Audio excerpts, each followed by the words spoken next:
again, there's this rubber grommet that kind of pulls out of the box, lots of crusty stuff in here.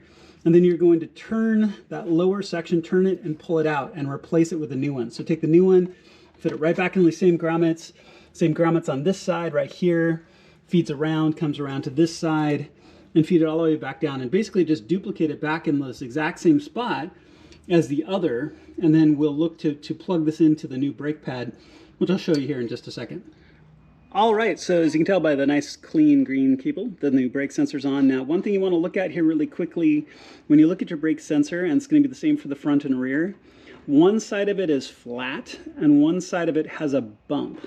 So when I talk about the bump being to the inside, so facing inward, that's what I mean, the little bump here on one side of the brake sensor. But before we do that, we want to reinstall the bracket. So the bracket is going to go back in the same orientation that it came off. So you just slide it back into place like this, and you're going to take your two 16mm bolts and put them back through the back.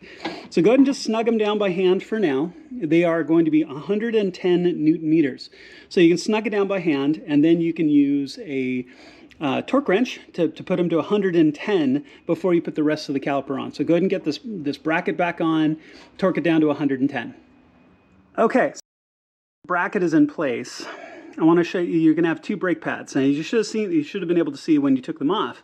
But one of your brake pads has this bracket on the back. This bracket is what's going to go inside the caliper piston itself. So when this turns over and is inside the caliper, this is going to press into the piston and hold this in place.